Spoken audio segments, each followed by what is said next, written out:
ان الحمد للہ نحمده ونستعینه ونستغفره ونعوذ باللہ من شرور انفسنا ومن سیئات اعمالنا من يهده الله فلا مضل له ومن يضلل فلا هادي له واشهد ان لا اله الا الله وحده لا شريك له واشهد ان محمدا عبده ورسوله اما بعد فان خير الحديث كتاب الله وخير الهدي هدي محمد صلى الله عليه وآله وسلم وشر الأمور محدثاتها وكل محدثة بدعة وكل بدعة ضلالة وكل ضلالة في النار. أعوذ بالله السميع العليم من الشيطان الرجيم من همزه ونفخه ونفثه. بسم الله الرحمن الرحيم. رب اشرح لي صدري ويسر لي أمري واحلل عقدة من لساني يفقهوا قولي. بسم الله الرحمن الرحيم. ان اللہ وملائکتہ یصلون علی النبی یا ایہا الذین آمنوا صلوا علیہ وسلموا تسلیما. اللہم صل علی محمد وعلی آل محمد کما صلیت علی ابراہیم وعلی آل ابراہیم انک حمید مجید. اللہم بارک علی محمد وعلی آل محمد کما بارکت علی ابراہیم وعلی آل ابراہیم انک حمید مجید. اللہم ربنا آتنا فی الدنیا حسنہ وفی الآخرۃ حسنۃ وقنا عذاب النار. ربنا آتنا من لدنک رحمۃ وہیئ لنا من امرنا رشدا. لا الہ الا انت سبحانک انی کنت من الظالمین. حسبنا اللہ ونعم الوکیل ولا حول ولا قوة الا باللہ العلی العظیم. آمین. الحمدللہ آج 3 مارچ 2019 کو سنڈے کے دن قرآن کلاس نمبر 315 میں ہم سورۃ الحشر کی بقیہ کی آیات کور کریں گے اور انشاءاللہ اس سے اگلی سورت بھی جو ہے سورہ الممتحنہ اس کو بھی انشاءاللہ کور کریں گے. پچھلی دفعہ ہماری گفتگو کنکلوڈ ہوئی تھی سورۃ الحشر کی آیت نمبر 10 کے اوپر. اعوذ باللہ من الشیطان الرجیم. بسم اللہ الرحمن الرحیم. والذین جاءوا من بعدهم یقولون ربنا اغفر لنا ولإخواننا الذین سبقونا بالایمان. یعنی اہل ایمان کے بارے میں بتایا جا رہا ہے کہ ان کی نشانی یہ ہے کہ جو بعد میں آنے والے اہل ایمان ہیں وہ اپنے سے پہلے جو ایمان کی حالت میں دنیا سے گزر گئے ان کے لیے دعا کرتے ہیں کہ اے رب ہمیں بھی بخش دے اور ہمارے ان بھائیوں کو بھی بخش دے جو ہم سے پہلے ایمان کی حالت میں دنیا سے گئے ہیں. وَلَا تَجْعَلْ فِي قُلُوبِنَا غِلًّا لِّلَّذِينَ آمَنُوا رَبَّنَا إِنَّكَ رَءُوفٌ رَحِيمٌ. اور اے اللہ ہمارے دل میں ان کے بارے میں کوئی بغض نہ رکھنا. اے ہمارے رب بے شک تو رؤوف اور رحیم ہے، معاف فرمانے والا ہے، بخشنے والا ہے، مہربان ہے. یعنی یہ اہل ایمان کے بارے میں بتایا جا رہا ہے کہ اہل ایمان کی نشانی یہ ہے کہ وہ ایمان کی حالت میں جو ان سے پہلے لوگ دنیا سے چلے گئے ان کے لیے دعائیں مغفرت کرتے ہیں. اسی لیے آپ دیکھیں کہ مسلمانوں کی جو رسومات ہیں ان میں سے یعنی جو ٹاپ آف دا لسٹ چیز کسی بھی مردے کے لیے ہے وہ یہ ہے کہ جب اس کو مرنے کے بعد غسل دے کے دفنایا جاتا ہے تو دفنانے سے پہلے نماز جنازہ اس پہ پڑھی جاتی ہے. وہ ایک اللہ تعالیٰ نے کمپلیمنٹری دعا رکھ دی ہے. نماز جنازہ کے اندر دعائیں پڑھ رہے ہوتے ہیں ہم. پہلی تکبیر کے بعد سورۃ الفاتحہ اور ساتھ ایک سورت ملانی ہوتی ہے، دوسری کے بعد درود شریف اور پھر تیسری تکبیر کے بعد آپ نے اس کے بعد دعائیں مانگنی ہوتی ہیں اور چوتھی تکبیر کے بعد سلام پھیر دیتے ہیں. صحیح مسلم میں 5 تکبیرات بھی ثابت ہیں. تو اگر چوتھی تکبیر کے بعد آپ پھر دعائیں پڑھیں پھر 5ویں تکبیر کے بعد ایک طرف سلام پھیر دیں.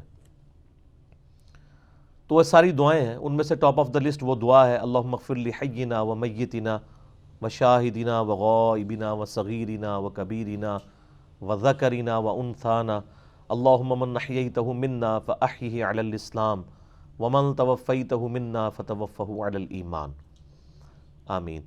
تو اس میں یعنی جو زندہ ہیں، مردہ ہیں، مرد ہیں، عورت ہیں، چھوٹے بڑے سب کے لیے یعنی دعا اس کے اندر کور ہو جاتی ہے. اور اپنے لیے بھی دعا کہ اللہ ہمیں جب تک یعنی زندہ رکھنا، اسلام پہ رکھنا اور موت دینا تو ایمان کی موت دینا. آمین. اس کے علاوہ بھی اور کئی دعائیں موجود ہیں. لیکن ہمارے سب کانٹیننٹ کے معاشرے میں آپ دیکھیں کہ جب کوئی بندہ فوت ہوتا ہے تو اس کی جو یعنی میت کے ساتھ سلوک کرتے ہیں کہ اکثر لوگوں کو تو جنازے کی دعا ہی نہیں آتی ہوتی. اب یہ علماء کی ذمہ داری ہے کہ اگر دعا نہیں آتی تو وہ جو 15 منٹ کی تقریریں کر رہے ہوتے ہیں نا، اس میں یہ بتا دیں کہ اگر کسی کو دعا نہیں آتی تو وہ ربنا آتنا فی الدنیا ہی پڑھ لے، یا رب اجعلنی مقیم الصلاۃ ومن ذریتی ربنا وتقبل دعا یہ پڑھ لے. کوئی سی ماسورہ دعا جو یاد ہو وہ پڑھ سکتا ہے. اور پھر وہ جنازہ اتنی تیزی سے پڑھتے ہیں کہ جنازے کے بعد جو دعا کروائی جاتی ہے وہ ہوتی ہے 10 منٹ کی، اور جنازہ بمشکل 1.5 سے 2 منٹ کا ہوتا ہے، جنہوں کہتے ہیں مغرو لا دیندے نے. سوائے اہل حدیث کے، اہل حدیث پروٹوکول کے ساتھ جنازہ پڑھتے ہیں، اور وہ اکثر جہرن پڑھ رہے ہوتے ہیں. جہرن بھی سنت ہے اور سرن بھی سنت ہے، دونوں طریقے سنت سے ثابت ہے. لیکن آپ صلی اللہ علیہ وآلہ وسلم کا جو عمومی عمل ہے وہ سرن ہے، یعنی آہستہ آواز کے اندر. بعض اوقات آپ نے بلند آواز سے بھی نماز جنازہ پڑھا، یہ دونوں طریقے درست ہیں. لیکن اصل مقصد یہ ہے کہ اس میں دعائیں کی جائیں. اب دعائیں تو آتی نہیں ہیں، اور جو امام صاحب بھی ہیں وہ بھی اتنی تیزی سے پڑھتے ہیں کہ بندہ پریشان ہو جاتا ہے کہ یار اب پیچھے ہم سورۃ الفاتحہ تو پڑھی نہیں جاتی، عموماً وہ ثنا ہی پڑھ رہے ہوتے ہیں. وہ ثنا بھی اتنی تیزی سے پڑھتے ہیں کہ اگر آپ نے پیچھے فاتحہ پڑھنی ہے تو وہ بھی پڑھنے کا موقع نہیں ملتا. اور اس کے بعد پھر جنازے کے بعد کی جو دعا ہے وہ ماشاءاللہ اتنے خشوع و خضوع سے ہوتی ہے، اس میں کوئی بزرگ نہیں چھوڑا جاتا جس کو یاد نہ کیا جائے. اس دعا کا کیا فائدہ ہے جب آپ نماز جنازہ کوئی پروٹوکول سے نہیں پڑھ رہے؟ یہ اسی طریقے سے ہے کہ کوئی شخص نماز تو جو ہے وہ 120 کی رفتار پہ پڑھ رہا ہے، اس کے بعد بیٹھ کے دعائیں مانگ رہا ہے آدھا گھنٹہ تک. کوئی نماز کے اندر ہی اللہ نے دعائیں رکھ دی ہوئی ہیں، اور فرض نماز کے بعد سنت اذکار ہیں وہ آپ کریں. اس کے بعد بھی یعنی یہ دعائیں مشروع نہیں. کبھی کبھار اگر وہ دعا وسیلہ اور توسل کے طور پہ ہو جائے تو وہ جائز ہے کہ آپ کسی بندے سے دعا کروا سکتے ہیں جس کے بارے میں آپ کا گمان ہے کہ یہ نیک آدمی ہے. تو وسیلہ اور توسل کے طور پر نماز کے بعد بھی کسی سے دعا کروائی جا سکتی ہے، اور مواقع کے اوپر بھی. لیکن جو روٹین ہماری بنی ہوئی ہے نا فرض نماز کے بعد اجتماعی دعا، اس کی کوئی اصل نہیں ہے. آپ یعنی جو لوگ یہ کر رہے ہیں نا دیوبند اور بریلوی، ان سے پوچھیں تو وہ آپ کو کوئی دلیل نہیں دے پائیں گے. اور جب آپ جنازے کی بات کی دعا پہ جائیں گے تو وہاں آپ دیکھیں کہ دیوبند جو ہیں وہ جنازے کی بات کی دعا نہیں کرتے ہیں. ان سے پوچھیں تو وہ کہتے ہیں ثابت نہیں ہے. تو ان سے پوچھیں جو آپ 5 نمازوں کے بعد فرض کے بعد دعا کرتے ہیں وہ ثابت ہے؟ کام تو آپ بھی وہی کر رہے ہیں. نہ وہ ثابت ہے، نہ جنازے کے فوراً بعد کی دعا ثابت ہے. جو جنازے کے بعد کی دعا ہے وہ ابو داؤد کے اندر حدیث موجود ہے کہ جب مردے کو دفناؤ تو اپنے بھائی کے لیے قبر میں سوالات کی استقامت کے لیے دعا کرو. وہ آپ نے دفنانے کے بعد کرنی ہے قبر کے اوپر، اور وہ ہاتھ اٹھا کے بھی کریں. میرا اس کے اوپر کلپ بھی موجود ہے، لاکھوں لوگوں نے دیکھا ہے قبر پر ہاتھ اٹھا کر دعا کرنا. سارے دلائل میں نے ذکر کیے ہیں، صحیح مسلم سے بھی، ابو داؤد سے بھی، باقی کتابوں سے. یہ تو فوراً بات ہے. اس کے بعد ہم ہر نماز کے اندر بھی دعا کرتے ہیں ربنا آتنا فی الدنیا حسنہ وفی الآخرۃ حسنۃ وقنا عذاب النار، یا اس کے علاوہ رب اجعلنی مقیم الصلاۃ، یا اور دعائیں ہیں. صحیح مسلم میں حدیث ہے کہ اللہ کے محبوب صلی اللہ علیہ وآلہ وسلم فرماتے ہیں کہ مردے کو کے مرنے کے بعد اس کے سارے اعمال منقطع ہو جاتے ہیں سوائے 3 اعمال کے. نمبر 1 صدقہ جاریہ، یعنی اس نے اپنی کوئی زندگی میں صدقہ جاریہ کا کام کیا تھا جو اس کے مرنے کے بعد بھی لوگ اس کے بینیفیشری ہیں. کسی نے کنواں کھدوا دیا، کسی نے مسجد میں لائٹنگ کروا دی. لائٹنگ یہ جلسوں والی نہیں، یہ والی لائٹ جس کی ضرورت ہے. یا مسجد میں کسی نے سب بچھوا دی، ایئر کنڈیشن لگوا دیا، یا کسی غریب بچے کا خرچہ، اس طرح کی جو بھی چیزیں.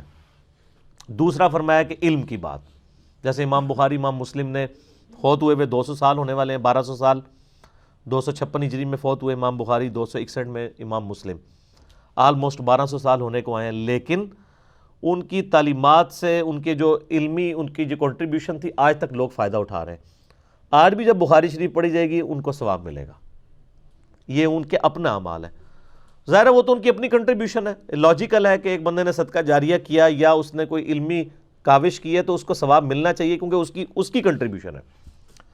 تیسری چیز اللہ کے محبوب صلی اللہ علیہ وآلہ وسلم کی اسی حدیث میں صحیح مسلم میں آتا ہے کہ تیسری چیز جو ہے وہ نیک اولاد ہے جو اس کے لیے دعا کرتی ہے مرنے کے بعد۔ ویسے تو دعا تو سب کی لگتی ہے، لیکن نیک اولاد چونکہ اس کی انویسٹمنٹ ہے، وہ صدقہ جاری ہے۔ نیک اولاد کے اعمال کا آٹومیٹک ثواب ماں باپ کو مل جاتا ہے، اور ان کی دعا اس لیے بھی کہ وہ ظاہر دل سے کریں گے۔ جس بندے کو آپ نے پیسے دے کے اور خدمت کے لیے بلا کے دعا کروائی ہے گھر میں، یا کوئی تیجا چالیسواں جو آپ نے رسومات بنائی ہوئی ہیں، اس کو کیا ایسے غرض ہے کہ اس کی بخشش ہوئی ہے یا نہیں ہوئی ہے؟ وہ تو اپنے پیسے کے لیے آیا ہوا ہے۔ تو نیک اولاد جو دعا کرتی ہے اس میں الفاظ ہیں۔ اور سنن ابن ماجہ میں حدیث ہے، ایک شخص کے مرنے کے بعد اللہ تعالیٰ جنت میں کچھ مراتب بلند کرتا ہے، تو وہ بندہ پوچھتا ہے اللہ میں نے تو یہ اعمال نہیں کیے، تو بتایا جاتا ہے کہ تیرے بیٹے نے تیرے لیے دنیا میں استغفار کیا، اس کی برکت سے اللہ تعالیٰ نے تجھے جنت میں یہ اعلیٰ درجہ دے دیا۔ یہ اتنا فائدہ ہوتا ہے، اس لیے اولاد کی ایسی تربیت ہو، دینی تربیت ہوگی تو مرنے کے بعد دعا کرے گا۔ اسی طریقے سے میت کی وفات کے بعد اس کی طرف سے آپ جو صدقہ اور خیرات کرتے ہیں اس کا ثواب بھی اسے ملتا ہے، وہ کوئی بھی کر سکتا ہے۔ وہ صحیح بخاری کے اندر حدیث موجود ہے، سعد ابن عبادہ کہتے ہیں میں یعنی سفر پہ تھا اور پیچھے سے میری ماں فوت ہو گئی، اللہ کے نبی علیہ السلام میں چاہتا ہوں کہ میں ان کی طرف سے کچھ صدقہ اور خیرات کروں، کیا ان کو نفع ملے گا؟ تو آپ نے فرمایا ملے گا۔ تو انہوں نے کہا یا رسول اللہ میں ایک پھر کنواں کھدواتا ہوں۔ اس کنویں کا نام ہی پڑ گیا ام سعد کا کنواں، ٹھیک ہے، اور آپ نے فرمایا اس کا نفع بھی اسے ملے گا۔ سنن نسائی کے اندر پوری ڈیٹیل موجود ہے۔ بعض لوگ کہتے ہیں کہ انہوں نے وصیت کی تھی، ایسا نہیں ہے، سنن نسائی میں پوری ڈیٹیل ہے کہ جس سے ثابت ہوتا ہے کہ یہ ایکسکلوسیولی انہوں نے ہی خود ڈیسیژن لیا تھا، تو ثواب ملے گا۔ اسی طریقے سے حج بدل ہے، وہ بھی تو آپ میت کا کرواتے ہیں نا، تو اس کا ثواب بھی اسے ملتا ہے۔ لیکن یہ جو آج کل یعنی ٹی سی ایس ثواب کرنا شروع کر دیا نا، اتنی دفعہ کلمہ پڑھ کے، اتنی دفعہ قرآن پاک پڑھ کے بخش دیں، جو ہمارے دیوبند کے ہاں تو وہ دعا کے نام سے چل رہا ہے، بریلویوں کے ہاں تیجا چالیسواں کے نام سے چل رہا ہے، اور اہل حدیث بھی بیچارے دبک کے یہ کام وہ بھی کر رہے ہیں کسی اور نام کے ساتھ۔ اس کی کوئی اصل نہیں ہے۔ آپ کی تسلی ہونی چاہیے کہ آپ نے جنازہ پڑھا، قبر پہ دعا کی، اب ہر نماز میں آپ دعا کر رہے ہیں، چاہے زندہ ہے چاہے مر گیا کوئی، آپ اس کے لیے دعا مغفرت کر رہے ہیں، وہ کرتے رہیں۔ صدقہ اور خیرات کریں، ضرور کریں، لیکن آپ یعنی پیسے دے کے، یعنی ہمارے جہلم میں تو یعنی بہت عرصہ پہلے تو 300 روپے ریٹ تھا ایک قرآن کا، آج کل ہو سکتا ہے ذرا پیٹرول بھی مہنگا ہو گیا تو 500 ہو گیا ہو، تو آپ یعنی اس حساب سے قرآن پڑھوا کے تو وہ بخشوا سکتے ہیں، لیکن اس کا کوئی فائدہ تو نہیں ہے۔ جس بندے نے پوری زندگی خود قرآن کھول کے پڑھا نہیں ہے، اس کے مرنے کے بعد آپ کتنے قرآن پڑھ کے اسے بخشیں گے اور کیا فائدہ ہوگا؟ یعنی یہ تو پڑھنے والوں کو بھی خود شرم آنی چاہیے۔ تو باقی رہا دعا، ظاہر ہے جو بندہ مر گیا اب دنیا میں تو نہیں آ سکتا، اب اس کے لیے زیادہ سے زیادہ یہی ہو سکتا ہے کہ اس کے لیے دعا کی جائے، تو وہ تو اس کا حق ہے، اور وہ اسی آیت کے تحت ہے، سورۃ الحشر آیت نمبر 10، ربنا اغفر لنا ولاخواننا الذین سبقونا بالایمان۔ تو وہ اہل ایمان کے لیے دعا کرتے ہیں، اللہ جو فوت ہو چکے ایمان کی حالت میں ان کی مغفرت کر۔ اور اس طریقے سے آپ جب کبھی بھی قبرستان جائیں، صحیح مسلم میں دعا موجود ہے، السلام علیکم اہل الدیار من المؤمنین والمسلمین وإنا ان شاء اللہ بکم للاحقون نسأل اللہ لنا ولکم العافیہ۔ اے اہل ایمان، مومنین اور مومنات جو یہاں پر دفن ہو، ہم تم پر سلامتی بھیجتے ہیں۔ اور اس کے بعد کیا آیا کہ السلام علیکم اہل الدیار من المؤمنین والمسلمین وإنا ان شاء اللہ بکم للاحقون، اور انشاءاللہ ہم نے بھی مر کے تمہارے پاس ہی آنا ہے، ہم نے کون سا اس زندگی میں رہنا ہے، ہم اللہ کے حضور تمہارے لیے اور اپنے لیے عافیت کا سوال کرتے ہیں۔ تو یہ آپ دعا کریں، اور قبر پہ آپ ہاتھ اٹھا کے بھی دعا کر سکتے ہیں۔ صحیح مسلم میں اوپر تلے کئی احادیث ہیں کہ نبی علیہ السلام اکثر بقیع غرقد رات کے وقت چلے جاتے تھے اور ہاتھ اٹھا کے ان کے لیے دعائیں مغفرت کرتے تھے۔ حتیٰ کہ ایک حدیث میں تو آتا ہے، عائشہ کہتی ہیں حضور میرے ساتھ لیٹے ہوئے تھے تو آپ نے گمان کیا میں سو گئی ہوں، صحیح مسلم میں حدیث ہے، تو چپکے سے آپ علیہ السلام اٹھے اور قبرستان چلے گئے، اور کہتی ہیں میں بھی پیچھے پیچھے بھاگتی ہوئی گئی کہ نبی علیہ السلام کہیں دوسری بیوی کے پاس نہ چلے گئے ہوں۔ تو میں نے جب دور سے دیکھا تو آپ علیہ السلام یوں ہاتھ اٹھا کے دعا کر رہے تھے، 3 دفعہ آپ نے ہاتھ اٹھائے اور پھر نیچے کیے، اور تو کہتی ہیں کہ میں بھاگتی بھاگتی دوبارہ آئی، اپنے بسترے پہ لیٹ گئی تاکہ آپ کو یہ پتہ نہ چلے کہ میں نے جو ہے وہ آپ کی جاسوسی کی ہے۔ تو کہتی ہیں لیکن میں ظاہر ہے چونکہ بھاگتی بھی آئی تھی تو میرا پیٹ پھولا ہوا تھا، سانس پھولا ہوا تھا۔ نبی علیہ السلام واپس آئے اور آپ نے فرمایا کہ عائشہ تم نے گمان کیا کہ اللہ اور اس کا رسول تمہارے ساتھ خیانت کریں گے؟ کہ یا رسول اللہ میں نے تو یہ سمجھا آپ کسی اور بیوی کے پاس چلے گئے ہوں گے۔ تو آپ نے فرمایا کہ جب میں تیرے ساتھ لیٹا تو اس وقت جبرائیل علیہ السلام میرے پاس آئے اور انہوں نے کہا کہ اللہ تعالیٰ کی وحی ہے اور اللہ آپ کو حکم دیتا ہے کہ آپ اہل بقی کے لیے جا کے دعا کریں۔ ہائے ہائے ہائے، بقی والے کتنے خوش نصیب ہیں کہ اللہ اپنے فرشتے جبرائیل کے ذریعے اپنے محبوب کو کہہ رہے کہ ان کے لیے دعا کریں۔ سر دعا تو وہاں پہ بھی ہو سکتی تھی، قبر پہ جا کے، تو قبر پہ جا کے دعا کرنا یہ سنت ہے۔ نبی علیہ السلام کی صحیح مسلم کے اندر حدیث موجود ہے، میں نے تمہیں پہلے قبروں پہ جانے سے منع کیا تھا کیونکہ نئی نئی قوم جاہلیت سے پھری تھی، اب میں تمہیں حکم دیتا ہوں کہ قبروں پہ جاؤ تاکہ آخرت کی یاد آئے۔ قبروں پہ، مزارات پہ جانے سے تو آخرت کی یاد نہیں آتی، دنیا بھی برباد ہوتی ہے اور آخرت بھی برباد ہوتی ہے۔ جو کچھ وہاں پہ ہو رہا ہے آپ دیکھ رہے ہیں میڈیا کے اوپر، یعنی مزارات کے اوپر کس کس طریقے سے یعنی لوگوں کے ساتھ سلوک ہوتا ہے، کئی عورتیں اغوا ہو جاتی ہیں۔ تو قبروں پہ جاؤ تاکہ آخرت کی یاد آئے۔ تو نبی علیہ السلام خود بھی قبرستان جایا کرتے تھے، حتیٰ کہ جو آپ کے آخری خطبات بخاری مسلم میں آتے ہیں وہ تو آپ نے خطبہ بھی قبرستان میں دیا ہے۔ اہل بقی کے اوپر آپ نے جا کے نماز جنازہ پڑھی، بڑی رکت انگیز حدیث ہے۔ عقبہ بن عامر کہتے ہیں میں نے آخری دفعہ اللہ کے نبی کو ممبر پہ دیکھا اپنی وفات سے 1 مہینہ پہلے، انہوں نے 8 سال کے بعد غزوہ احد کے شہداء کے، تو غزوہ احد ہوا ہے 3 ہجری میں، 8 اور 3 11 ہجری میں، اور 11 میں ہی آپ کی ربیع الاول کے مہینے میں وفات ہوئی ہے۔ تاریخ تو کنفرم نہیں لیکن مہینہ کنفرم ہے۔ تو عقبہ بن عامر کہتے ہیں نبی علیہ السلام نے فرمایا کہ اللہ کی قسم میں، یہ بخاری مسلم دونوں میں حدیث ہے، میں نے کربلا والے ریسرچ پیپر میں ڈالی ہے کہ میں اس وقت بھی اپنا حوض کوثر دیکھ رہا ہوں، اللہ تعالیٰ نے آپ کے سامنے سے پردے ہٹا دیے، اور فرمایا یہ میرا اس وقت جو ممبر ہے یہ حوض کوثر پہ لگا ہوا ہے، میں تمہارا پیش رو ہوں، یعنی میں آگے آگے جاؤں گا تم نے میرے پیچھے آنا ہے، اور میں تمہاری وہاں پر گواہی دوں گا، یعنی جو اہل ایمان تھے۔ فرمایا مجھے اپنے بعد یہ خطرہ نہیں کہ تم شرک کرنے لگو، لیکن مجھے یہ ڈر ہے کہ تم میرے بعد دنیا کی محبت میں پڑ جاؤ گے، اور اس کے بعد پھر تم دنیا کی محبت میں ایک دوسرے کو قتل کرو گے، اور پھر تم بھی اسی طریقے سے تباہ و برباد کر دیے جاؤ گے جس طرح اگلی قومیں۔ اور یہی ہوا ہے حضور کی وفات کے، آپ دیکھیں 30 سال کے بعد یہ قتل و غارت شروع ہو گیا، اور کس لیول تک وہ گیا۔ تو آپ علیہ السلام نے یعنی پہلے فرما دیا تھا کہ یہ سب کچھ ہوگا، اور بتایا اس لیے کہ لوگ یعنی اس سسٹم کا حصہ نہ بنیں، اس سے بچیں۔ تو آپ علیہ السلام وہاں پہ خطبہ دے رہے ہیں، اور یہ بڑا انٹلیکچوئل خطبہ ہے جو قبرستان کے اندر ہوا ہے۔ اس کی حکمت یہ تھی کہ بیسیکلی غزوہ احد کے موقع پر جو لوگ شہید ہوئے تھے انہوں نے اسلام کا گولڈن پیریڈ نہیں دیکھا تھا، اس وقت تو اسلام پہ بڑا برا وقت تھا، ماریں کھائیں۔ ابیر حمزہ وہیں پہ شہید ہوئے نا، ان کی قبر بھی ہے، میں نے زیارت بھی کی ہوئی ہے ان کی قبر مبارک کی۔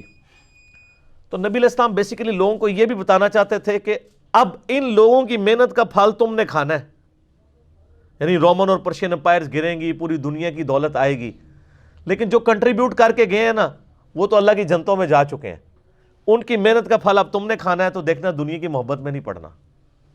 دوسرا، احد کے موقع پر نبی علیہ السلام کو جو اللہ نے بشارت دی تھی واضح فتح کی، وہ فتح ہونے کے بعد شکست میں بدل گئی تھی۔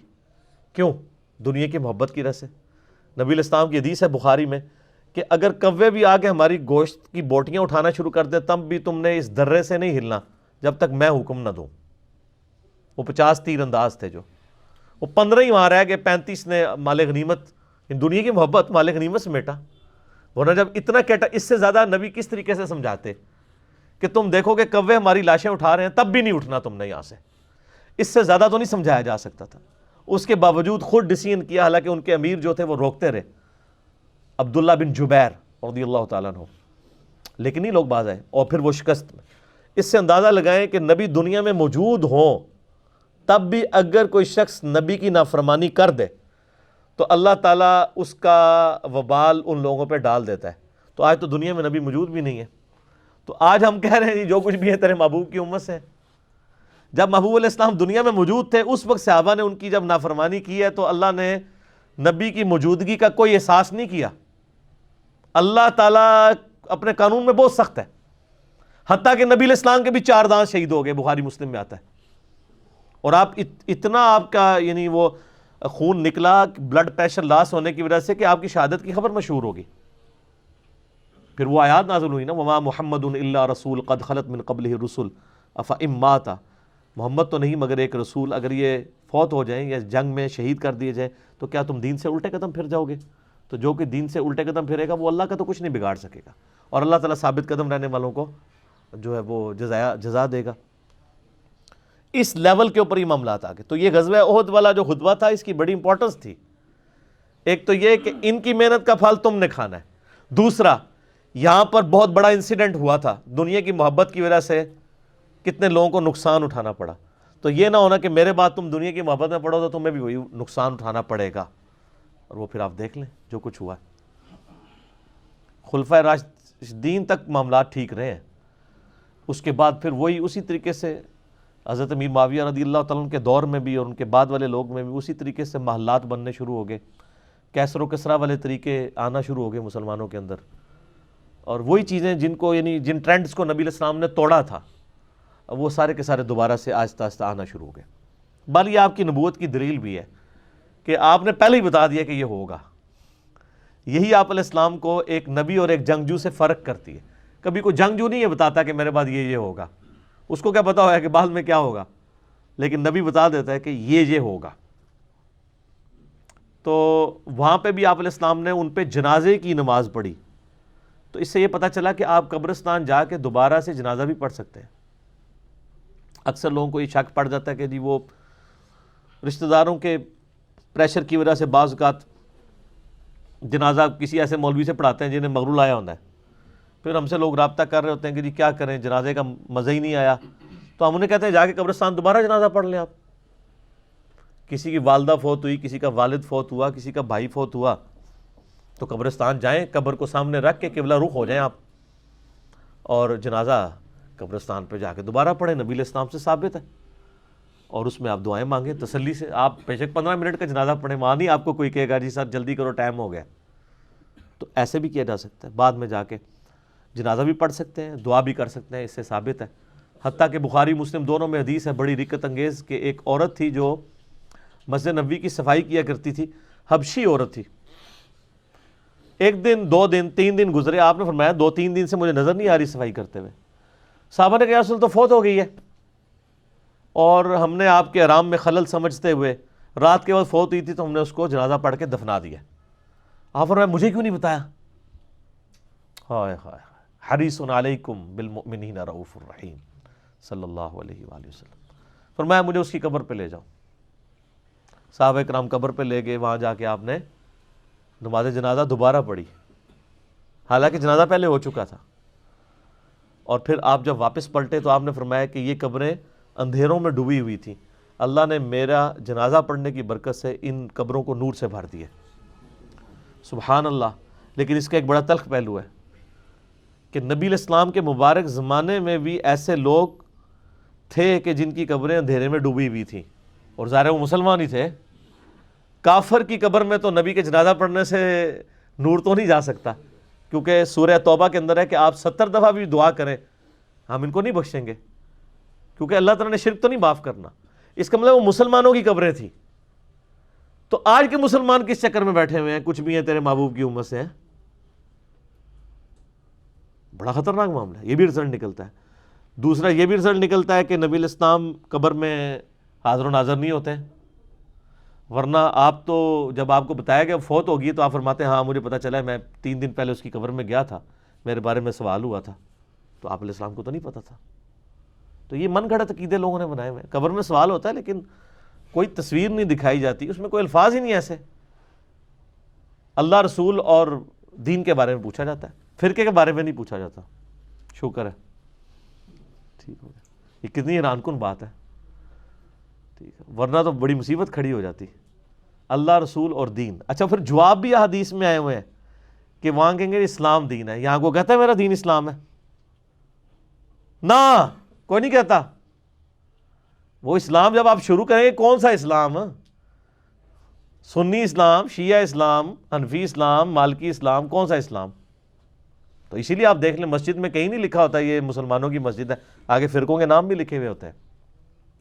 اس پہ میرا ایک یوٹیوب پہ کلپ ہے کہ قبر کے 3 نہیں 4 سوال، بخاری مسلم سے میں نے ثابت کیا کہ 4 سوال ہوتے ہیں، وہ چوتھا سوال ہی اصل اس کی روح ہے.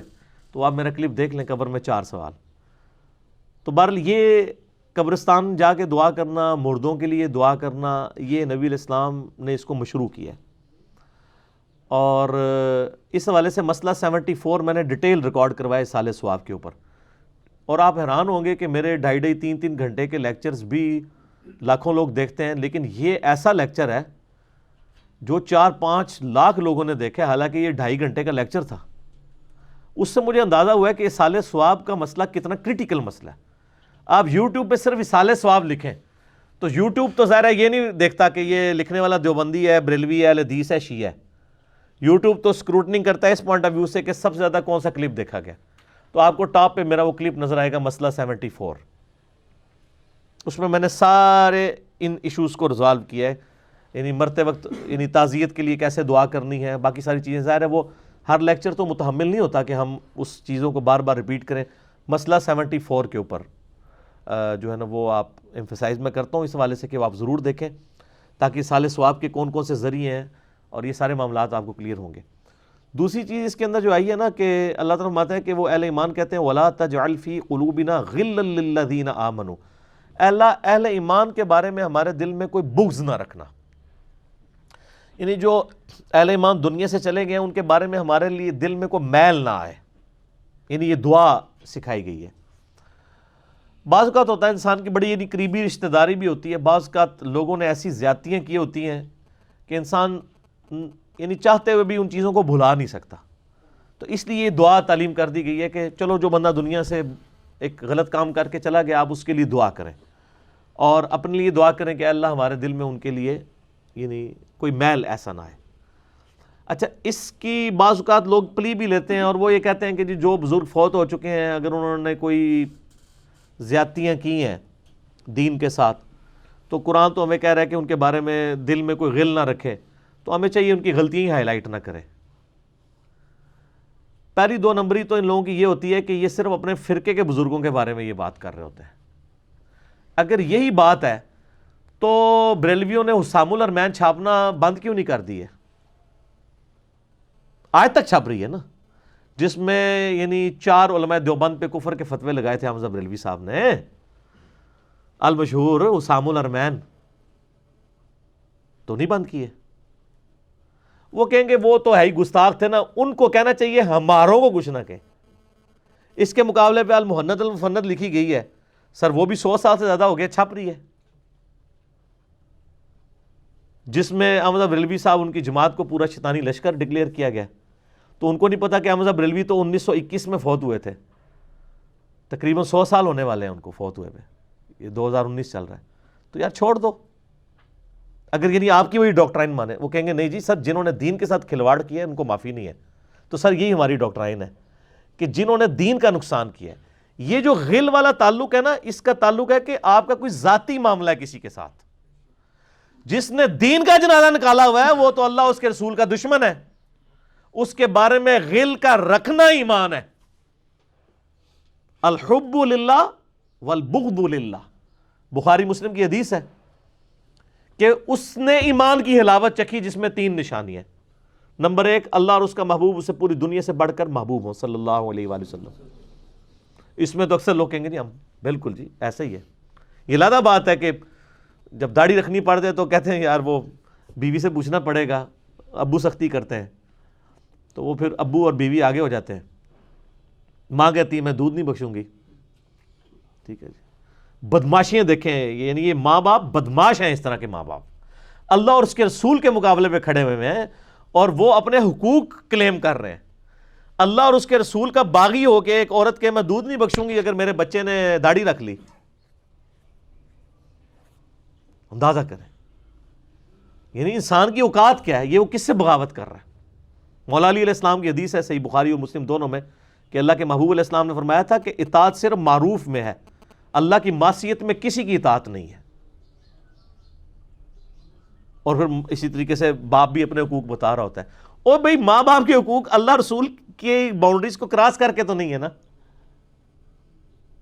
اپنی عقل بھی تو استعمال کرنی چاہیے.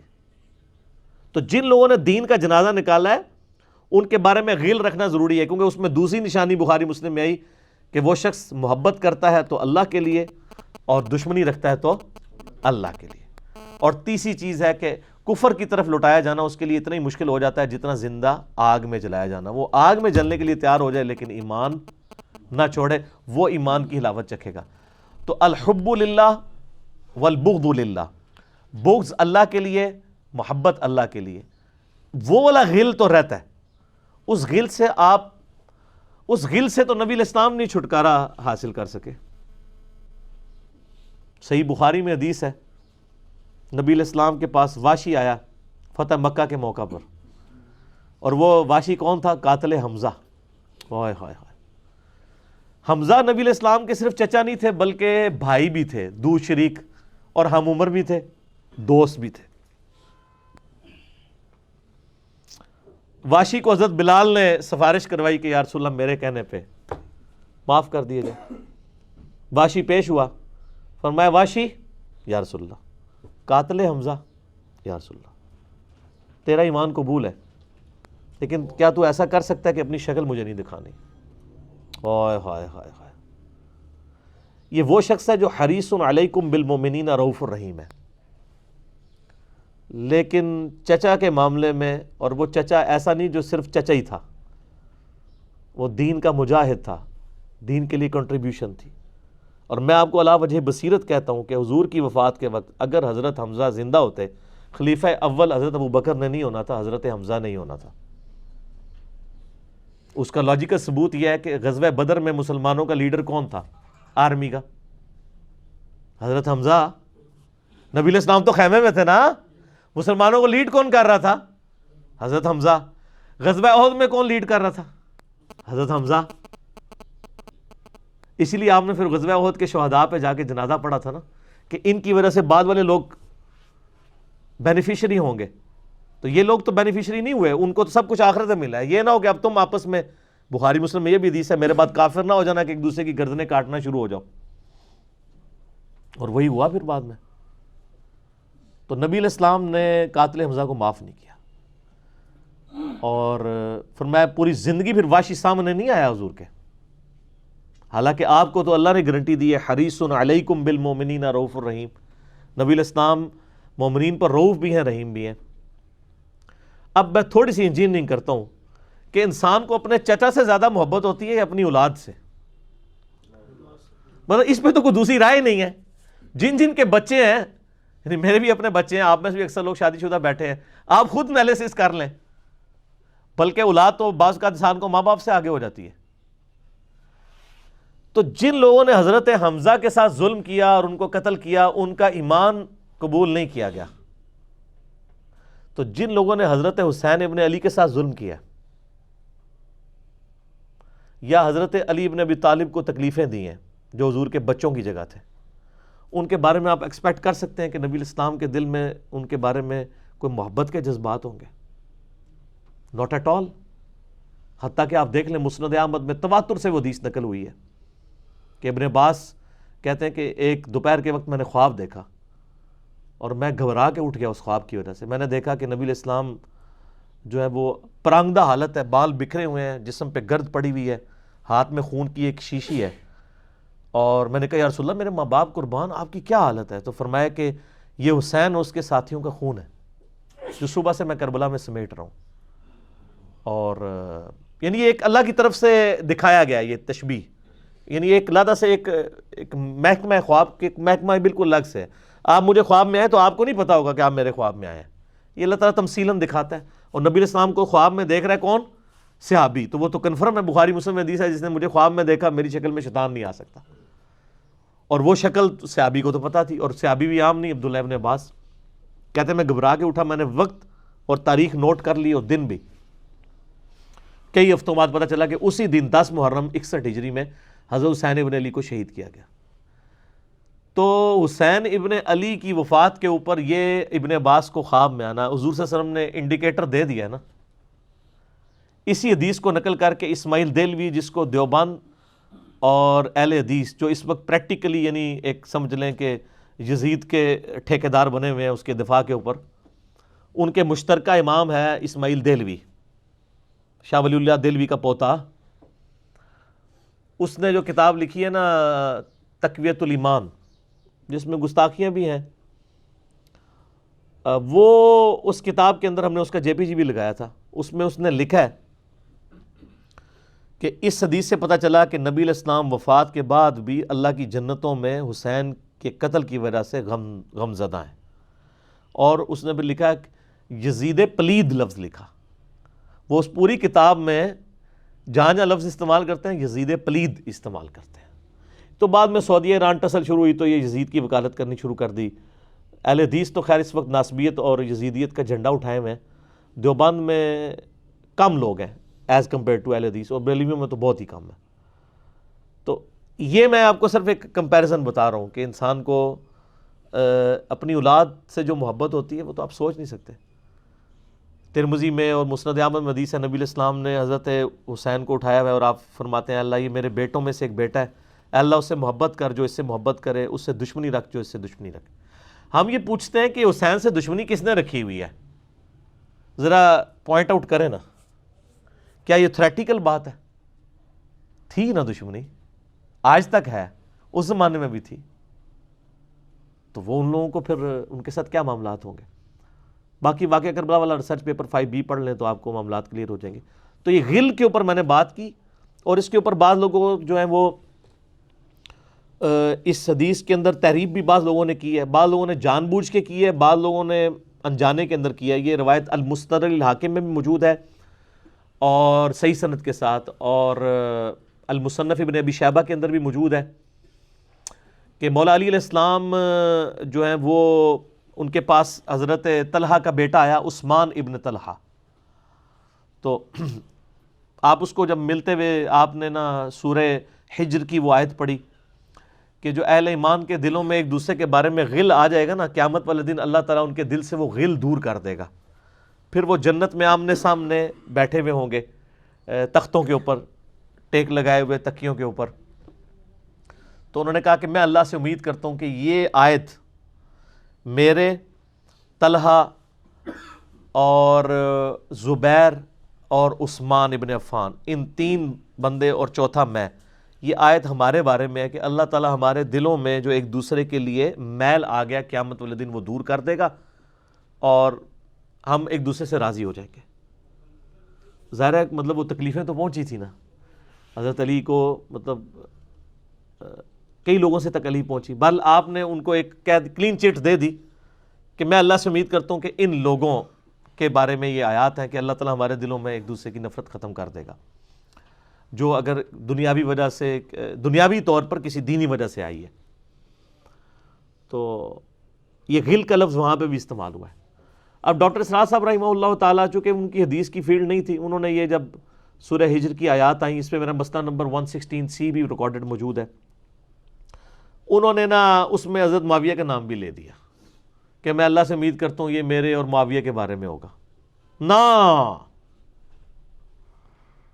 وہ نام لیے ہی نہیں ہے، آپ خود سے نہ داخل کریں۔ حضرت معاویہ کو حضرت علی نے نہیں معاف کیا، پوری زندگی معاف نہیں کیا، کیونکہ ان کی وجہ سے خلافت کا نظام ٹوٹا تھا۔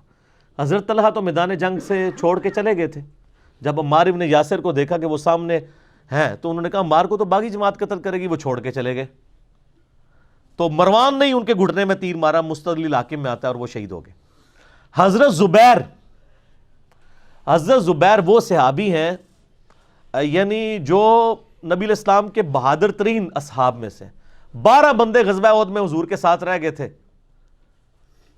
700 میں سے غزوہ احد کے اندر، ان میں سے ایک حضرت زبیر بھی تھے، اور یہ تلوار کمال کی چلاتے تھے، اکیلے میدان جنگ میں آگے چلے جاتے تھے۔ بخاری میں آتا ہے کہ ان کا بیٹا عبداللہ ابن زبیر کہتا ہے کہ میرے باپ کے 2 شانوں کے درمیان اتنا بڑا زخم تھا جو ہیل اپ ہو گیا تھا، لیکن پھر بھی گڑا پڑا ہوا تھا، میں پورا ہاتھ اس میں داخل کر لیتا تھا، اور وہ زخم ان کو احد کے موقع پہ لگا تھا۔ ٹھیک ہے، اور پھر جنگ، اسی حدیث میں بخاری کے آتا ہے کہ جنگ یرموک کے موقع پر لوگ یعنی لیڈر کے اوپر چل رہے ہوتے ہیں، تو حضرت زبیر بھی ایک اسکواڈ کو لیڈ کر رہے تھے، تو لوگوں نے کہا حضرت آپ آگے جائیں، انہوں نے کہا جب میں آگے جاؤں گا تو میرے ساتھ کوئی نہیں آگے جا سکے، تو وہ اکیلے گھوڑے کو انہوں نے جو ہے وہ ایڑی لگائی اور رومن امپائر کی یعنی فوج کے اندر گھس گئے، اور کوئی بھی ان سے لڑنے کے لیے تیار نہیں ہوتا تھا، اتنی بہادری تھی ان کے اندر۔ لیکن جنگ جمل میں حضرت علی کے مقابلے پہ آ گئے.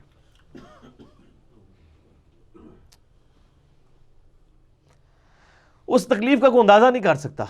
حضرت حسن ابن علی نے بتایا مولا علی سے کہ بھئی حضرت زبیر آئے ہیں. تو حضرت علی نے کہا کہ رکو میں خود جاتا ہوں. گئے. کہا زبیر یاد ہے وہ دن جب نبی تم مجھ سے بڑا پیار کر رہے تھے؟ پھوپھی ذات تھے نا, نبی علیہ السلام کی پھوپھی کے بیٹے ہیں حضرت زبیر بن عوام رضی اللہ تعالیٰ عنہ. تو حضور نے تم سے ایک بات کہی تھی کہ تم علی سے اتنی محبت کرتے ہو, ایک دن آئے گا کہ تم تلوار لے کے علی کے خلاف کھڑے ہو جاؤ گے. تو تم نے کیا کہا تھا کہ یا رسول اللہ میں علی کے خلاف کھڑا ہوں گا؟ فرمایا ہاں تم اس وقت ظالم ہو گئے. تو حضرت زبیر جو ہیں وہ ان پہ غشی طاری ہو گئی گھوڑے کو, یعنی وہ حضرت علی کا پھر سامنا بھی نہیں کر سکے, میدان جنگ سے واپس چلے گئے. تو بعد میں حضرت علی کے فوجیوں میں سے ایک بندے نے جا کے پیچھے ان کو دھوکے سے قتل کر کے تو لا کے تو سر حضرت علی کے سامنے رکھا. تو حضرت علی نے کہا کہ زبیر کے قاتل کو میں دوزخ کی بشارت دیتا ہوں, کیونکہ زبیر جنتی تھا. تو وہ شخص پھر حضرت علی سے ناراض ہو گیا کہ ہم نے میں نے تجھے حکم دیا تھا, جب میں نے ان کو جانے دیا ہے تو نے یہ کام کیوں کیا؟ تو وہ پھر خارجی ہو گیا. اور یعنی یہ وہ محبت تھی, وہ جہاں محبت تھی وہ نظر آتی تھی. ظاہر ہے کہ ایک بندے کی ایک غلطی سے اس کی پوری زندگی زیرو سے ملٹیپلائی نہیں ہو جاتی ہے. جس نے اتنا کچھ دین کے لیے کنٹریبیوٹ کیا ہو, کبھی نہیں ہو سکتا ایسے. حضرت علی کو بھی اس بات کا پتہ تھا. بہرحال یعنی اللہ تعالیٰ ان سے راضی ہو, اسی لیے نبی علیہ السلام کی اس حدیث یعنی وہ حضرت علی کے اس قول کو حضرت علی فٹ کیا کرتے تھے حضرت زبیر, طلحہ اور حضرت عثمان ابن عفان پہ رضی اللہ تعالیٰ. باقی آپ میرا کربلا والا ریسرچ پیپر پڑھیں تو آپ کو پتہ چلے گا کہ کتنی یعنی مشکل وقت حضرت علی نے اپنی خلافت میں دیکھا ہے اس حوالے سے. یعنی مصنف ابن ابی شیبہ میں آپ کے مخالفین کی لاشیں بھی ہیں, ان پہ بھی حضرت علی گریہ کر رہے ہیں, ایک ایک کی لاش اٹھا کے اس کو صاف کر رہے ہیں. حضرت طلحہ کا بیٹا تھا محمد بن طلحہ, اس کی لاش دیکھی تو رو پڑے حضرت علی, حالانکہ وہ مخالفت میں لڑنے آیا ہوا تھا. پھر حضرت حسن سے کہا کاش میں جنگ جمل سے 20 سال پہلے ہی مر گیا ہوتا, میں یہ دن نہ دیکھتا. ایک ایسا شخص جس نے 8 سال کی عمر میں اسلام قبول کیا, جس نے اسلام کو زیرو سے 3 براعظموں میں پھیلتے ہوئے دیکھا, اور اب اس کو بڑھاپے میں یہ دن دیکھنے پڑ رہے ہیں کہ اس کے سامنے اسلام کا شرازہ بکھر رہا ہے, کہ مسلمانوں سے لڑ رہے ہیں. ایک ایک جنگ میں 8-10 ہزار لوگ, جن میں مرنے والے صحابہ ہیں حضور کی تربیت یافتہ, جو ایک آواز کے اوپر حضور کی لبیک کہنے والے تھے, شیر و شکر تھے آپس میں. آپ اندازہ کر سکتے ہیں. اسی لیے حضرت علی جو ہیں وہ یعنی کوفے میں شہر سے باہر آپ کو پتہ ہے کنویں ہوا کرتے تھے, اکیلے جا کے کنویں پہ بیٹھ کے رویا کرتے تھے کہ اللہ اس امت کے ساتھ کیا ہو گیا.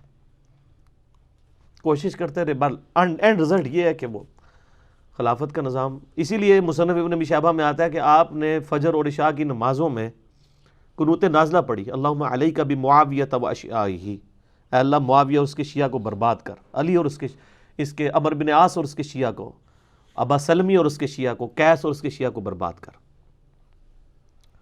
باقی احادیث میں آپ علیہ السلام نے جو بشارت کر دی تھی, سنن نسائی الکبریٰ کے اندر حدیث موجود ہے, حاکم کے اندر, کہ نبی علیہ السلام نے حضرت علی سے ایک دن فرمایا تھا, اے علی اگلی امتوں میں سب سے بڑا بدبخت وہ تھا جس نے قوم عاد کی اونٹنی کو قتل کیا اور اس کے بعد عذاب آ گیا.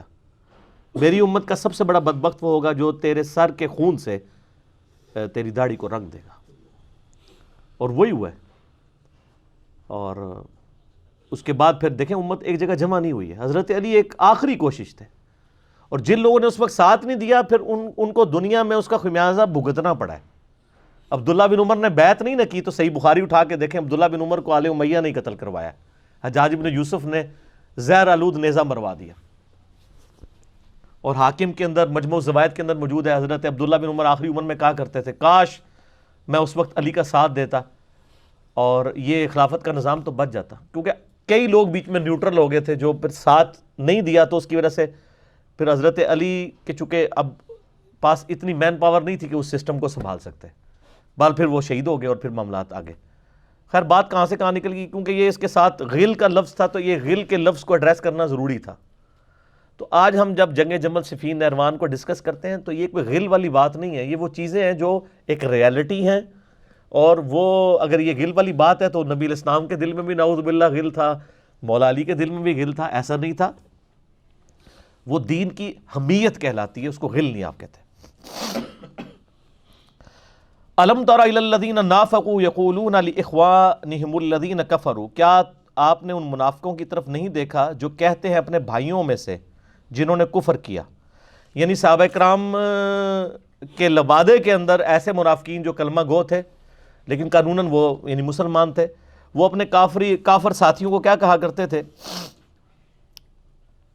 من اہل الکتاب، اہل کتاب میں سے، لئن اخرجتم لنخرجن معکم، کہ اگر تمہیں یہاں سے نبی علیہ السلام ان کے ساتھیوں نے نکال دیا نا، ہم بھی تمہارے ساتھ نکلیں گے. ولا نطیع فیکم احدا ابدا، اور اس معاملے میں ہم کسی کی بات نہیں مانیں گے جب تم پہ مشکل وقت آیا، یعنی بنو نضیر کے اوپر، بنو نضیر کے اوپر، تو ہم تمہارا ساتھ دیں گے. وہ ہم پچھلی دفعہ بیان کر چکا ہوں پھر بنو نضیر کے ساتھ جو کچھ ہوا تھا. ولا نطیع فیکم احدا ابدا، ہم اس معاملے میں کسی کی کو بات کی پرواہ نہیں کریں گے. وَإِن قُوتِلْتُمْ لَنَنْصُرَنَّكُمْ، اور اگر تمہارے ساتھ قتال کا معاملہ ہوا تو ہم تمہاری ضرور مدد کریں گے. وَاللَّهُ يَشْهَدُ إِنَّهُمْ لَكَاذِبُونَ، اللہ تعالیٰ کہتا ہے میں گواہی دیتا ہوں کہ یہ جھوٹ بول رہے ہیں. اور یار جو بندہ اتنی کمزوری ایمان کا شکار ہے کہ وہ نہ تو سامنے پکا کافر بن کے آ سکتا ہے، اسی لیے تو اس نے منافقت کا لبادہ اوڑھا ہے، اور نہ وہ ایمان قبول کر رہا ہے، تو اس کی تو ول پاور آپ کو پہلے ہی پتہ چل گئی، تو اس کی کیا جرت ہوگی کہ وہ ساتھ دے؟ کوئی ساتھ نہیں دینا تھا. لَإِنْ اُخْرِجُوا لَا يَخْرُجُونَ مَعَهُمْ، اگر یہودیوں کو یہاں سے نکالا گیا تو وہ ان کے ساتھ نہیں نکلیں گے. یہ حضور صلی اللہ علیہ وسلم کے ساتھیوں میں سے جو لوگ یعنی ایمان کا لبادہ اوڑا ہوا ہے اور یہ ان کو اندر خانے کہہ رہے ہیں کہ کل کو اگر نبی علیہ السلام تمہیں نکالنے لگے تو ہم ساتھ دیں گے، نہیں نکلیں گے یہ ساتھ. وَلَئِنْ قُوتِلُوا لَا يَنْصُرُونَهُمْ، اور اگر ان سے جنگ کی گئی تو ان کی مدد بھی نہیں کریں گے. وَلَئِنْ نَصَرُوهُمْ لَيُوَلُّنَّ الْأَدْبَارَ، اور اگر کوئی سر پھرا کوئی ایک دو آ بھی گیا مدد کرنے کے لیے تو وہ بھی پیٹ پھیر کے بھاگ جائے گا. ظاہر بزدل ہوتا ہے نا منافق. صحابہ تو ایمان والے تھے، ان کے سامنے کوئی بزدل کیسے ٹھہر سکتا تھا. ثم لا ينصرون، پھر اس کے بعد ان کی مدد نہیں کی جائے گی. لَأَنْتُمْ أَشَدُّ رَهْبَةً فِي صُدُورِهِمْ مِنَ اللَّهِ، اللہ تعالیٰ ہمارا اے مسلمانوں یہودیوں کے دلوں میں اللہ سے زیادہ تمہارا ڈر ہے. اللہ اکبر. تو مسلمانوں کا بھی یہی حال ہے، اللہ کا خوف کدھر ہے؟ یعنی سچائی کوئی بیان نہیں کرتا، سچ بولنے کے لیے کوئی تیار نہیں ہے. آپ دیکھ لیں جس طرح کا ماحول ہے اسلام کے اندر، یعنی فرقوں کے جو علماء ہیں وہ اگر جھوٹ بولتے ہیں نا، ممبر کے اوپر کوئی کہانی کروا کے چلے جاتے ہیں تو لوگ ہم سے رابطہ کر رہے ہوتے ہیں، جی وہ جمعہ پڑھنے گئے تھے تو یہ بیان کیے صحیح ہے غلط ہے. تو میں ان کو کہتا ہوں کہ بھئی جس نے بیان کیا اس سے پوچھو، نہیں پھر تو انہوں پتہ ہے نا. اور دل میں خواہش یہ رکھتے ہیں کہ چینج بھی آئے. سر چینج کے لیے ہر بندے کو علم بلند کرنا پڑے گا، کسی ایک بندے کا کام نہیں ہے. اگر ہر بندہ مصلحت کا شکار ہو جائے گا تو پھر یہ دین کا کام کس نے کرنا ہے؟ کسی کو تو بارش کا پہلا قطرہ بننا ہے نا سر. تو یا پھر آپ سمجھ لیں کہ ہمارا ایمان پھر کس لیول کے اوپر ہے. کسی کو تو سامنے آنا چاہیے، اور اس سے کوئی آپ کو کچا تو نہیں کھا جائے گا یار. آج تو ہم کہہ رہے ہوتے ہیں کہ کاش میں تیرے ہوتے جنم لیا ہوتا تو میں نبی علیہ السلام کے قدموں سے لپٹ جاتا، یہ کر جاتا، وہ چھڑ دو نا، پرانیاں گلاں نے. آج تو معاشرے کے ڈر کی وجہ سے سنت کے مطابق نماز پڑھنے کے لیے تیار نہیں ہے. تو نے کیا کرنا تھا اس زمانے میں پیدا ہو کے؟ معاشرے کی ڈر کی وجہ سے داڑھی رکھنے کے لیے تیار نہیں ہے تو نے اس وقت کیا کر لینا تھا؟ وہ صحابہ کرام کی پاکیزہ روحیں تھیں، اللہ نے ان کو چنا تھا. سر ہم تو سوچ بھی نہیں سکتے جس طرح ان کو آزمایا گیا. ہر جنگ میں جاتے تھے 20 بچوں سے آخری ملاقات کر کے جاتے تھے. آج والی جنگیں نہیں تھیں، یا تو سامنے والے نے مر جانا یا جو لڑ رہا ہے اس نے مر جانا. بالکل 1-0 رزلٹ ہے، درمیان والی بات ہی کوئی نہیں تھی۔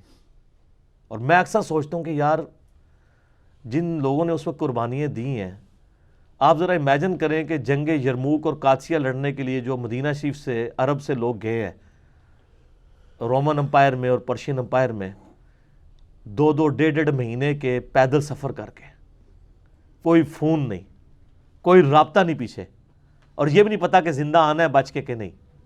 8,500 مسلمان صرف قادسیہ میں شہید ہوئے ہیں۔ یار ان کی بیویاں نہیں تھیں، ان کے بچے نہیں تھے۔ آپ امیجن نہیں کر سکتے۔ آج نام لینا بڑا آسان ہے، صحابہ کے نام کے نعرے لگانا آسان ہے، ان کی قربانیاں انبلیویبل۔ اس زمانے میں بھی اتنی مشکل تھی۔ صحیح مسلم میں حدیث ہے سر، غزوہ خندق کے چیپٹر میں، اسی طریقے سے کچھ لوگ حضرت معاذ ابن جبل کے پاس آئے، حضرت حذیفہ ابن یمان کے پاس، رازدار رسول۔ یہ صحیح مسلم ہے سر، کوئی سٹوری نہیں ہے۔ تو کہنے لگے جی کتنے آپ خوش نصیب ہیں، حضور کا ساتھ آپ کو نصیب ہوا، کاش ہم بھی اس زمانے میں ہوتے تو قربانیاں دیتے۔ وہ تابعین تھے نا۔ حضرت حذیفہ نے کہا یہ باتیں کرنا آسان ہے، میں تمہیں صرف ایک واقعہ بتاتا ہوں۔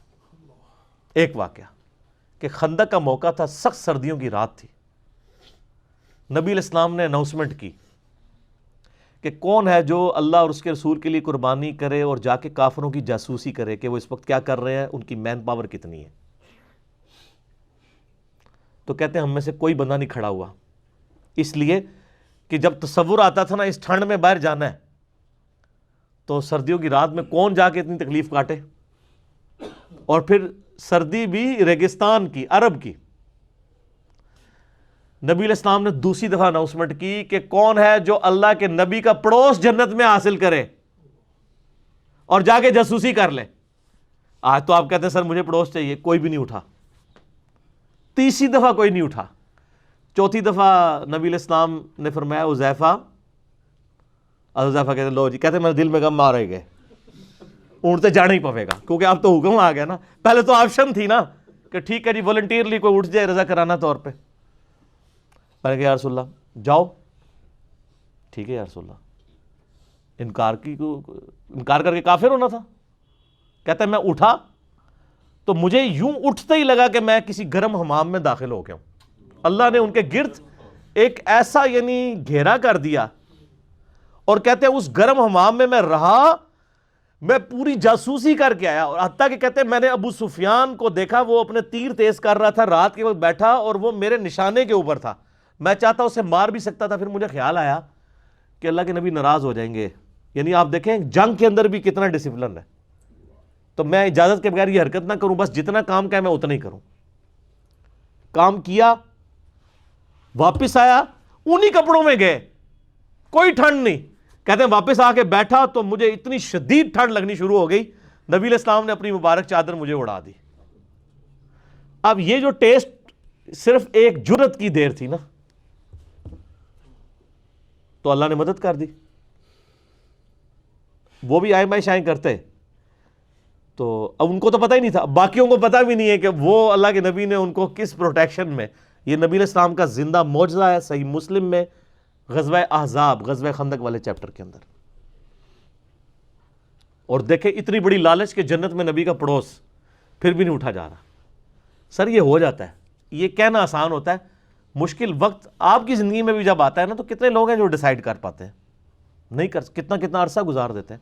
ہمارے پاس یقین کریں علماء آتے ہیں ایسے سے، کہتے ہیں جی پتہ ہے سب کچھ فراڈ چل رہا ہے، لیکن کیا کریں، سسٹم سے بغاوت نہیں کر سکتے، اسی معاشرے میں رہنا ہے۔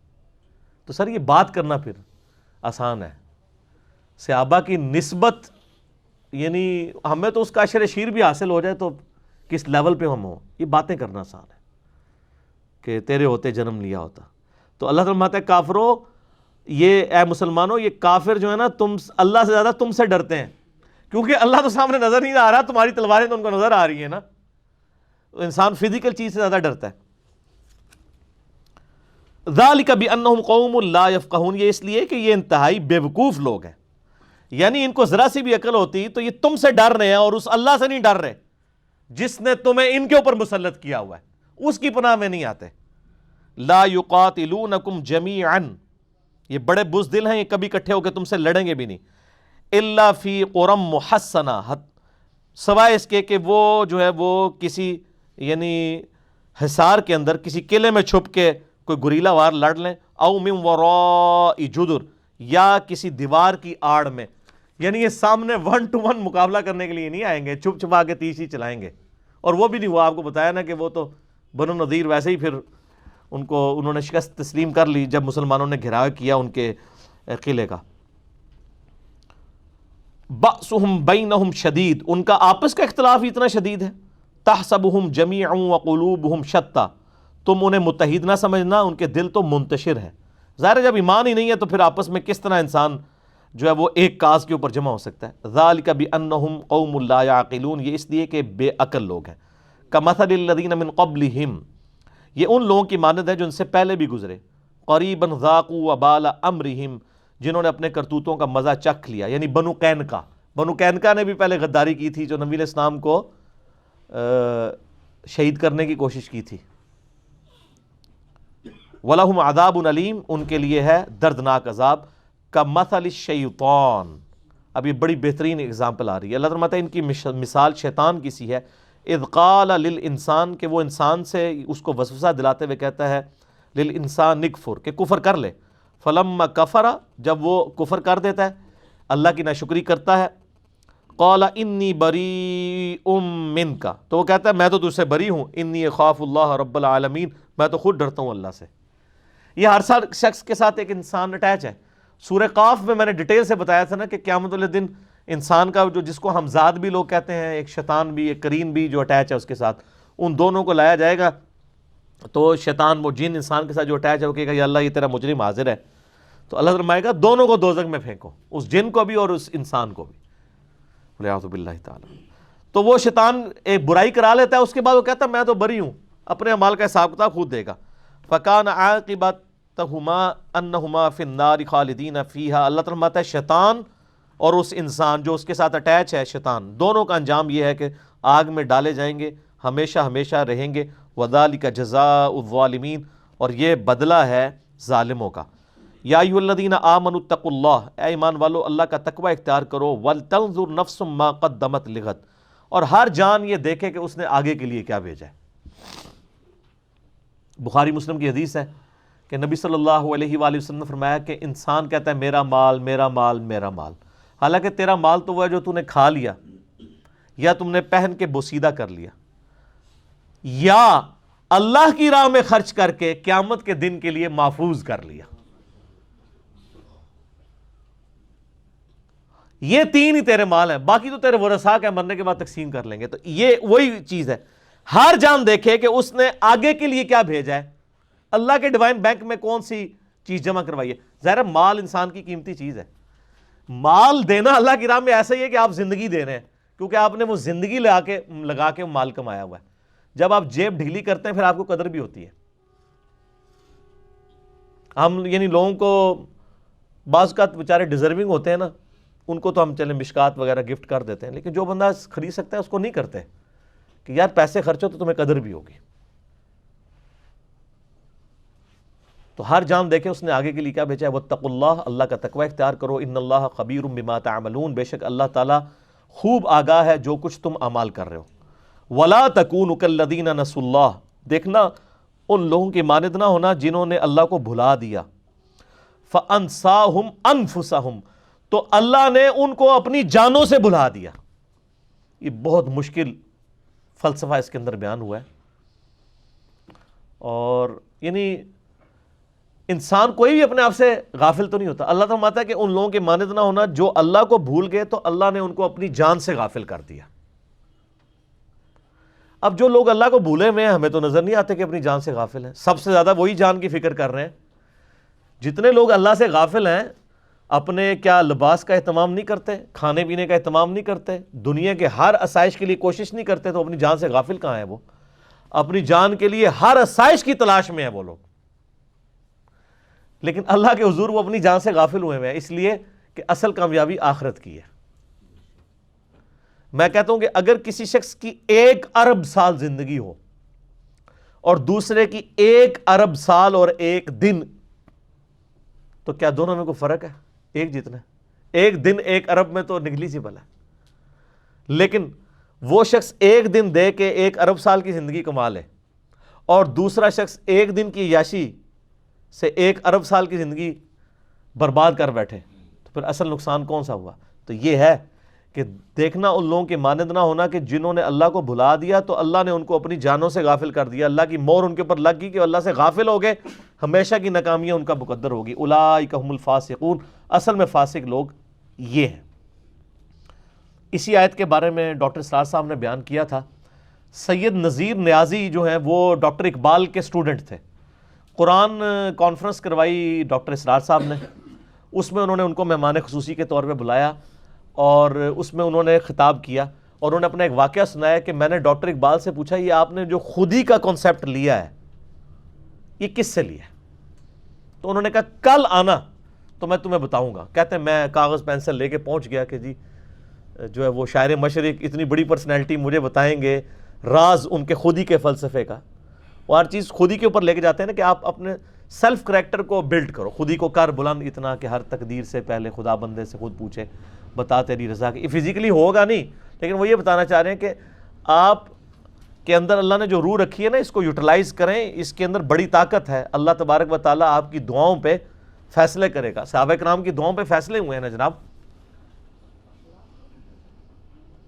جنگ قادسیہ کے اندر ایک ایسا موقع آ گیا تھا کہ ایک قلعہ فتح نہیں ہو رہا تھا پرشین امپائر کا، مسلمانوں نے بڑی کوشش کر لی۔ حضرت انس بن مالک کے بھائی تھے ایک، یہ وہی بھائی تھے جن کے بارے میں نبی علیہ السلام فرمایا تھا کہ بعض اللہ کے بندے ایسے ہیں کہ اللہ پہ قسم کھا لینا اللہ ان کی قسم پوری کرتا ہے۔ وہ یہی تھے نا، ان کی بیوی نے کسی کو مکہ مارا، اس کے دانت ٹوٹ گئے۔ وہ عورت شکایت لے کے آئی تو قرآن میں کیا ہے سورہ المائدہ کے اندر، دانت کے بدلے دانت، کان کے بدلے کان، ناک کے بدلے ناک۔ تو اس نے کہا میں تو بدلہ لوں گی، جتنے دانت میرے ٹوٹے ہیں اس کے۔ تو یہ صحابی حضور صلی اللہ علیہ وسلم کے پاس آئے، حضور نے فرمایا کہ تیری بیوی کے تو اب دانت توڑنے پڑیں گے قصاصاً۔ تو ان کی زبان سے لکھا اللہ کی قسم میری بیوی کے دانت نہیں ٹوٹیں گے۔ اچھا یہ بات کی تو تھوڑی دیر بعد وہ عورت آئی، اس نے کہا کہ میں نے معاف کیا اس کو۔ تو آپ فرمایا اللہ کے بعض بندے ایسے ہیں کہ کسی معاملے میں قسم اٹھا دیں نا انجانے میں بھی اللہ ان کی بات پوری کر دیتا ہے، ان کو بھی نہیں پتا تھا۔ یہ جو کہتے ہیں ہمارے بزرگ وہ آدھی روایت سناتے ہیں، یہ پوری روایت اس طرح ہے۔ ان کے بارے میں حدیث تھی تو صحابہ نے تستر، وہ جگہ تھی پرشین امپائر میں، آج بھی ہے ایران کے اندر تستر شہر ہے، تو صحابہ نے آ کے ریکویسٹ کی، اس سنن کبریٰ البیہقی کے اندر بھی آپ کو مل جائے گا، اور دلائل النبوہ امام بیہقی کی کتاب کے اندر بھی مل جائے گا، یہ صحیح سند کے ساتھ۔ یہ وہ کرامتیں نہیں ہیں جو آپ کے بزرگ سنا رہے ہوتے ہیں، یہ صحیح سند والی کرامتیں ہیں۔ تو صحابہ نے ان کو آ کے ریکویسٹ کی کہ حضرت آپ کے بارے میں یہ ہے تو آپ اللہ پہ قسم کھائیں نا، ٹھیک ہے نا۔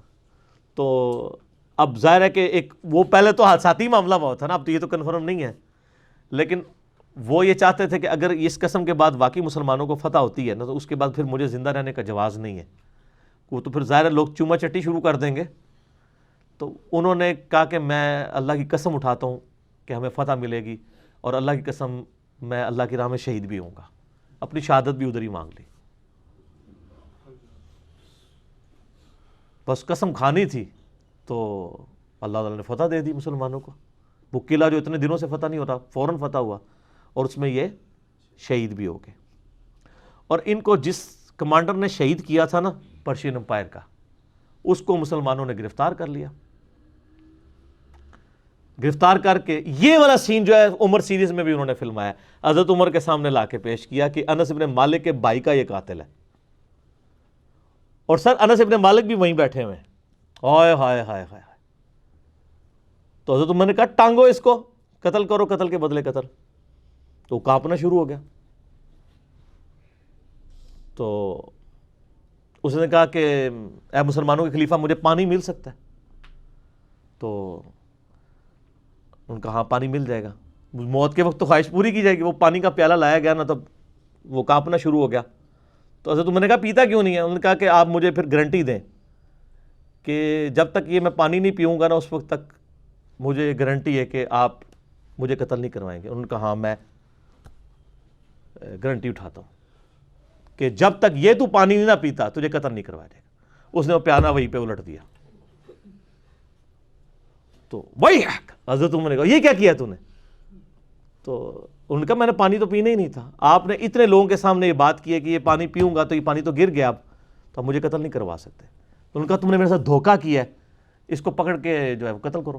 حضرت انس بن مالک وہاں کھڑا کہ ان کا امیر المومنین اس طرح نہیں، آپ نے وعدہ کیا ہے، بھائی کا قاتل ہے، لیکن اسلام کی جو سچائی آپ دیکھیں، ان کا امیر المومنین یہ آپ نہیں قتل کر سکتے، آپ نے اس کو زبان دی ہوئی ہے، تو میں نے معاف کیا۔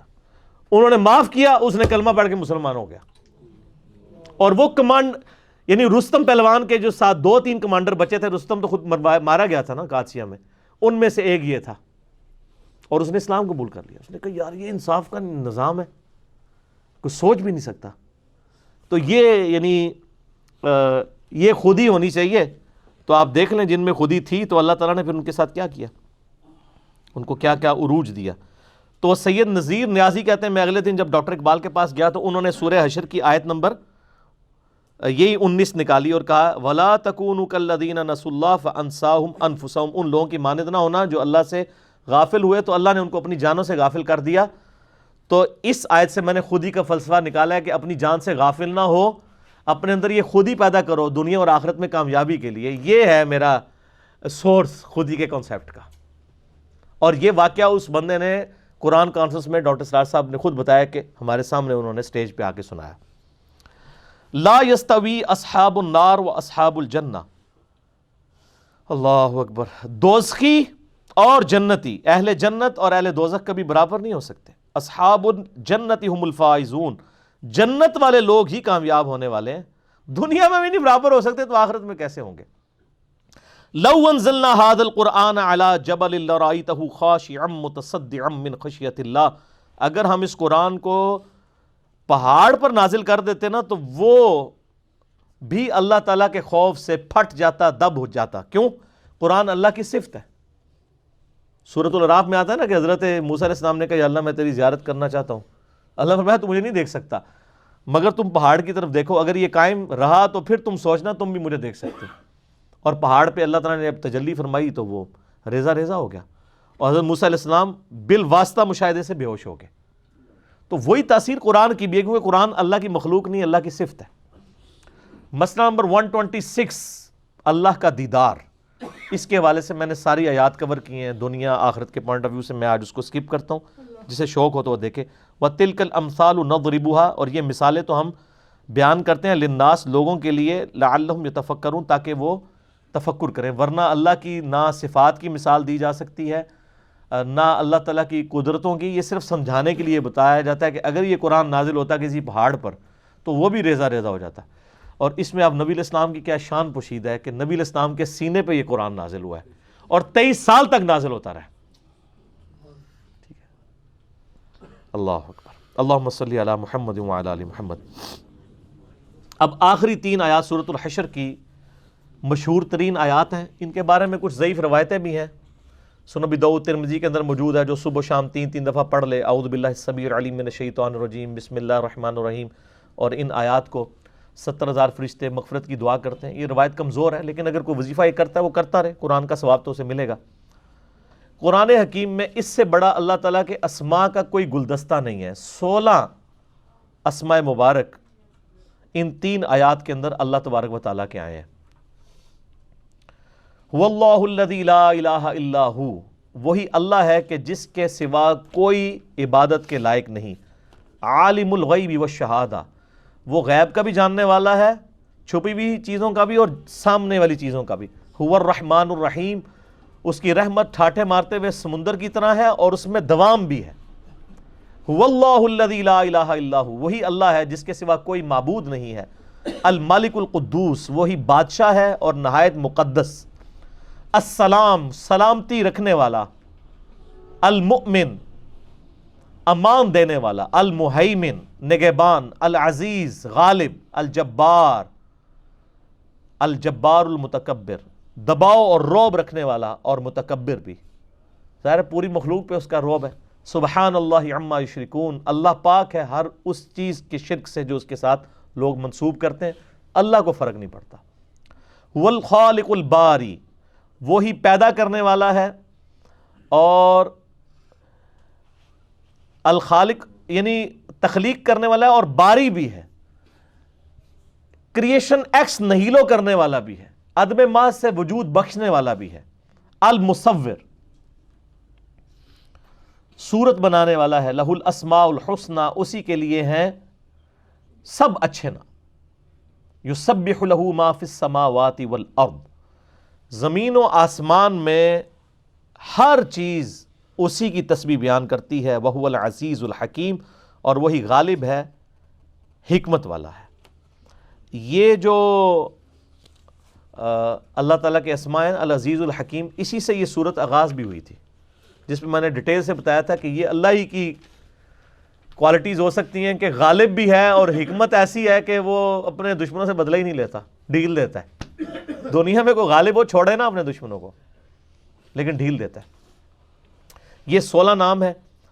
بخاری مسلم میں حدیث ہے کہ اللہ کے ایک کم 100 نام ہے، 99، اور جو ان ناموں کو لے لے گا، لینے سے مراد یہ نہیں کہ زبانی یاد کرنا، ان کے ساتھ یعنی ایک انسان کی محبت، پھر ان اسماء کے ذریعے اللہ کے حضور وسیلہ پیش کرنا، تو وہ جنت میں جائے گا۔ اب یہ 99 نام ایک وہ ہیں جو آپ کے یہ تاج کمری کے قرآن میں چھپے ہوئے ہوتے ہیں، ان میں سے کئی ایک نام اللہ تعالیٰ کے ثابت ہی نہیں ہے، یعنی وہ صفات تو ہیں اللہ کی، لیکن وہ نام نہیں ہے۔ ہر صفت اللہ کا نام بھی نہیں ہوتی، ٹھیک ہے نا۔